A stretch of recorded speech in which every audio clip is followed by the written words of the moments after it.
Hey guys, welcome back to another video. Today we're going to be replacing the cabin air filter or microfilter on a 2024 BMW M240i. You're going to find it located on the passenger side under this kick panel. This is the part number for the microfilter, and this is what it looks like. You're going to have one corner edge that's slightly slanted. You're going to use a flathead screwdriver to undo two tabs by 90 degrees. This is the tab on the left side. It'll fall down but won't come off. Here's the side on the right. Once both tabs are removed, remove the cover by pulling it down. You're going to undo one clip and the connector for the light and pull the whole cover out.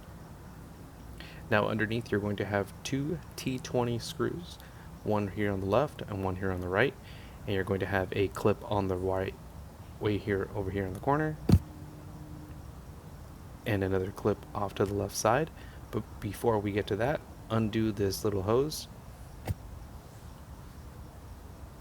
and then you're going to undo the screws.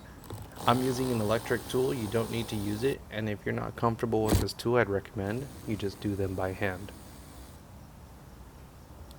Undo the clip on the left side, and the whole cover will come down along with the filter. And go ahead and just pull out the old filter.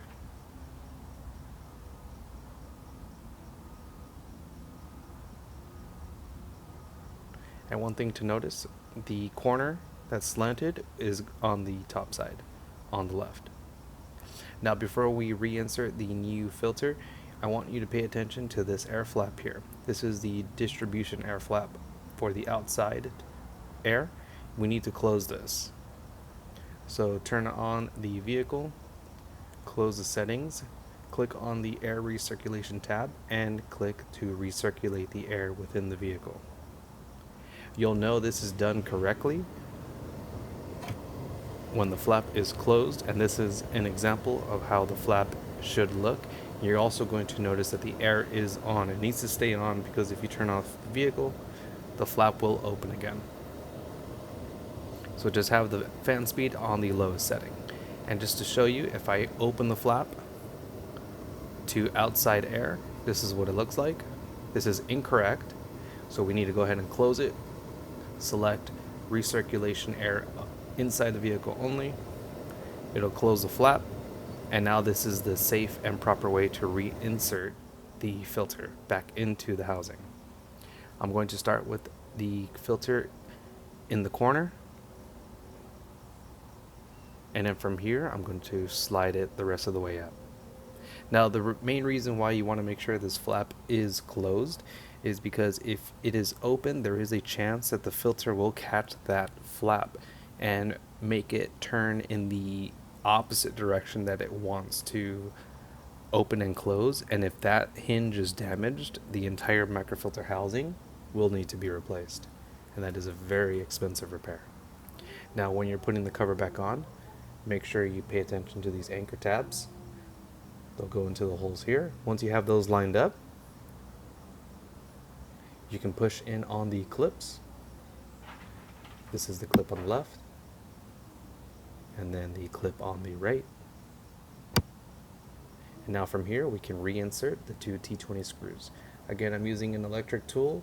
If you're not comfortable with it, I recommend you use regular hand tools, because if you go too much or too fast on this towards the end of the screw, you can damage the filter housing. Now when we reinstall the cover, look at these anchor points right here at the bottom. They're going to attach to two anchor points of the microfilter housing, one on the left, one on the right. Now the easiest way I find this is when you reinsert the trim cover, put it at an angle so that the backside is slanted up and the backside towards you is slanted down, so you can kind of see what's going on. Plug in the light and the clip, and you're going to aim those two slots into the anchors at the back of the housing.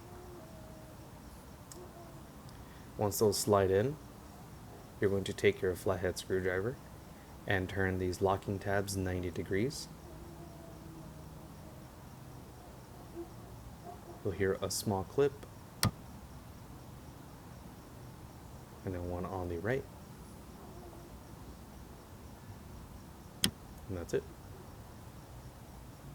Alright, so that's the end of the video. If you liked it, if you learned something, or if it helped you save some money, consider subscribing to the channel and click right here in the top left corner for more videos on the M240i. And as always, I'll see you in the next one.